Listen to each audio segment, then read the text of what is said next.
दोस्तों नमस्कार, मैं संजय मग्गू और आपके साथ मौजूद हूं देश रोजाना के डिजिटल मीडिया प्लेटफॉर्म पर।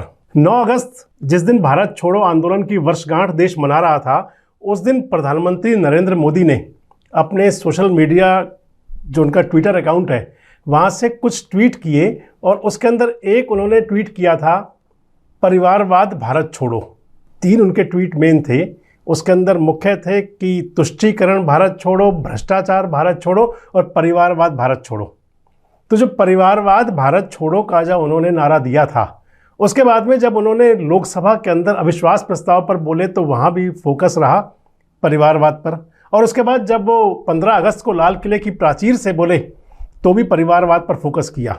परिवारवाद की राजनीति पर आगे बढ़े उससे पहले आपको 2 शब्द में ये बता दें कि परिवारवाद एक ऐसी गंगोत्री है, ऐसी गंगा है कि उसके अंदर कोई स्नान कर रहा है तो कोई आचमन कर रहा है। अगर ये कहें कि ये मेरा परिवारवाद, ये तेरा परिवारवाद, तो कोई बड़ी बात नहीं है।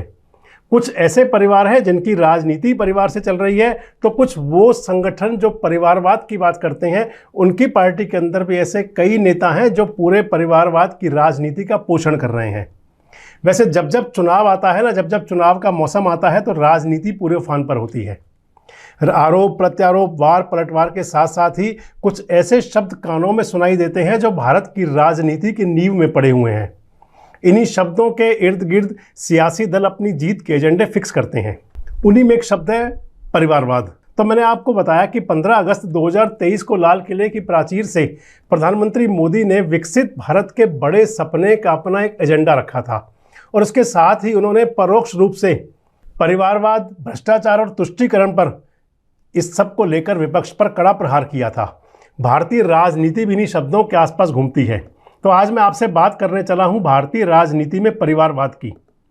परिवारवाद के लिए कांग्रेस को गंगोत्री कहा जाता है, लेकिन भले ही कांग्रेस पर हमेशा से परिवारवाद के आरोप लगते रहे हों, क्या बिहार में लालू यादव का परिवार, उत्तर प्रदेश में स्वर्गीय मुलायम सिंह यादव का परिवार, हरियाणा के अंदर स्वर्गीय ताऊ देवीलाल का परिवार, उत्तर प्रदेश के अंदर स्वर्गीय चौधरी चरण सिंह और चौधरी अजीत सिंह का परिवार, महाराष्ट्र के अंदर बाला साहब ठाकरे का परिवार, महाराष्ट्र के अंदर महाराष्ट्र की राजनीति के चाणक्य माने जाने वाले शरद पवार और फिर भतीजे अजीत पवार का परिवार, दक्षिण भारत की बात करें तो HD देवेगौड़ा का परिवार, आंध्र प्रदेश में जाएं तो NT रामाराव का परिवार, चंद्रबाबू नायडू का परिवार, चंद्रशेखर राव का परिवार, YSR कांग्रेस का परिवार।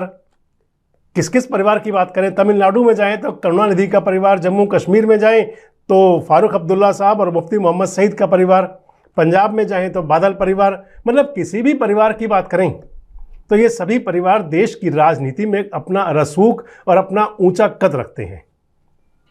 बात चाहे मुलायम सिंह यादव की हो, जिन्होंने समाजवादी की स्थापना करते हुए अपना राजनीतिक उत्तराधिकारी अपने बेटे अखिलेश यादव को घोषित किया, तो वहीं बहुजन समाज पार्टी की सुप्रीमो मायावती को भी कैसे भूल सकते हैं, जिन्होंने अपने भाई आनंद कुमार और भतीजे आकाश को पार्टी की कमान सौंप दी। लेकिन जब बात गांधी परिवार की आती है तो आज़ादी के बाद से ही देश के पहले प्रधानमंत्री बने पंडित जवाहरलाल नेहरू अपनी कांग्रेस पार्टी के 3 साल तक अध्यक्ष रहे। उसके बाद उनकी बेटी देश की पहली महिला प्रधानमंत्री बनी इंदिरा गांधी, और अपनी कांग्रेस पार्टी की वो 7 साल तक अध्यक्ष रही। और उनके बाद इंदिरा गांधी के बाद में राजीव गांधी 6 साल तक कांग्रेस पार्टी के अध्यक्ष रहे, देश के प्रधानमंत्री रहे। राजीव गांधी की पत्नी सोनिया गांधी भी लगभग 19 साल तक देश की कांग्रेस पार्टी के अध्यक्षा रही। कांग्रेस के युवराज राहुल गांधी भी लंबे समय तक पार्टी के अध्यक्ष रहे। देश की आज़ादी के बाद से ही कांग्रेस पार्टी की कमान गांधी परिवार के हाथों में ही रही। कांग्रेस नेहरू गांधी परिवार की बपौती बन गई, संपत्ति बनकर रह गई। और कांग्रेस की इसी नीति ने क्षेत्रीय पार्टियों को भी यही सिखाया। तभी तो जम्मू कश्मीर में मुफ्ती मोहम्मद और फारूक अब्दुल्ला परिवार राज्य के पहले परिवार बन गए, तो उत्तर प्रदेश के अंदर मुलायम सिंह और बिहार के अंदर लालू यादव का परिवार प्रथम परिवार बना।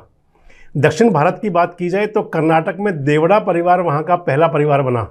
हालांकि यह समाज का नियम रहा है कि जो माता पिता करते हैं वही संतान भी करती है। माता पिता बिजनेस करते हो तो पुत्र बिजनेस करते हैं, माता पिता की खेती हो तो वो खेती करते हैं, डॉक्टर का बेटा डॉक्टर, खिलाड़ी का बेटा खिलाड़ी, ऐसा चलता रहा है। ऐसे ही किसी खिलाड़ी के घर का माहौल जो होता है उसके अंदर स्वाभाविक है कि बच्चा खेल सीखने के लिए लालायित रहे और कई बार उसी क्षेत्र में आगे बढ़ भी जाए। उदाहरण के तौर पर क्रिकेट के मास्टर ब्लास्टर सचिन तेंदुलकर के बेटे अर्जुन तेंदुलकर को ही लीजिए। अगर बॉलीवुड की बात करें तो बहुत से उदाहरण देखने को मिल जाएंगे जो अपने परिवार के मुताबिक उसी कर्म क्षेत्र में आगे बढ़ते हैं। लेकिन सियासत में परिवारवाद आने से फिर वो लाभ भी परिवार तक ही सीमित हो जाता है, क्योंकि जो सत्ता पर आसीन है उसकी संतान तो वो जनता है जिसने उस राजनेता को अपने विश्वास के साथ सत्ता के गलियारों तक पहुंचाया है। हमने आपको तमाम सियासी दलों को उदाहरण दिए जो भले ही कांग्रेस को परिवारवाद की गंगोत्री मानते हों, लेकिन परिवारवादी नदी में डुबकी तो सभी राजनीतिक दलों ने लगा रखी है। अब बात सत्तारूढ़ बीजेपी पार्टी की कर लें कि सियासत में कदम रखने के बाद से ही भारतीय जनता पार्टी का चरित्र कुछ अलग सा दिखाई दिया। उन्होंने अपने नेताओं की योग्यता के आधार पर पदोन्नति देने की बात कही और ऐसा किया भी, जो बीजेपी की सफलता का आधार भी बना। अगर ऊपरी तौर पर देखें तो बीजेपी के दिग्गज नेता, चाहे वो लाल कृष्ण आडवाणी हों, चाहे वो अटल बिहारी वाजपेयी रहे हों, चाहे वेंकैया नायडू हों या पीएम मोदी की बात करें, चाहे पार्टी के अध्यक्ष जेपी नड्डा की बात हो, नितिन गडकरी की बात हो, इनका आपस में तो कोई संबंध नहीं रहा। और ये सभी नेता अलग अलग जातियों से हैं, अलग अलग समाज से, विभिन्न क्षेत्रों से आते हैं, लेकिन फिर भी सवालों के घेरे में तो बीजेपी भी आती है। भले ही वह परिवारवाद की राजनीति का विरोध करती हो, लेकिन भाजपा के अंदर भी ऐसे नेताओं की कमी नहीं है जो परिवारवाद की राजनीति के पोषक बने हुए हों। क्या सवाल उन पर भी उठना लाजिम नहीं है?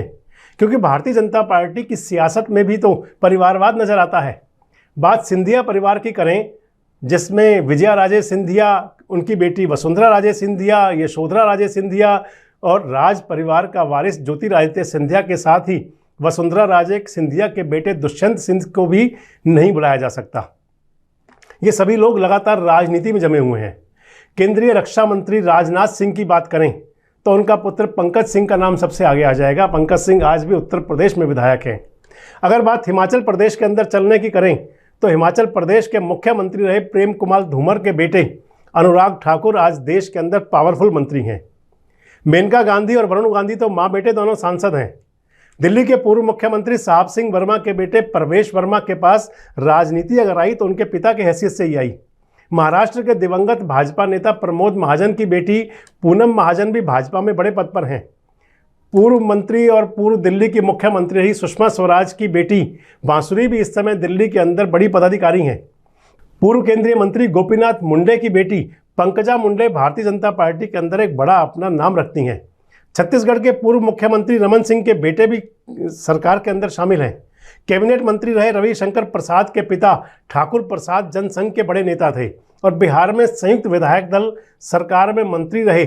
इसी तरह वर्तमान में पीयूष गोयल के पिता वेद प्रकाश गोयल भी अटल बिहारी वाजपेयी जी की सरकार में मंत्री थे। तो वहीं वाजपेयी सरकार में मंत्री रहे यशवंत सिन्हा के बेटे जयंत सिन्हा भी इस समय मोदी कैबिनेट में मंत्री रह चुके हैं। बिहार के पूर्व मुख्यमंत्री भगवत झा आजाद के बेटे कीर्ति आजाद बीजेपी में थे, तो वहीं लालजी टंडन के बेटे गोपाल जी टंडन भी बीजेपी में रहे हैं। कुल मिलाकर देखा जाए तो देश की सियासत में परिवारवाद हमेशा से हावी रहा है। हाँ, बात इतनी जरूर है कि पार्टियों के अंदर ये तेरा परिवार, ये मेरा परिवार, ये तेरा परिवारवाद, ये मेरा परिवारवाद, मेरा परिवारवाद परिवारवाद नहीं, तेरा परिवारवाद परिवारवाद, ये आरोप प्रत्यारोप लगते रहे हैं।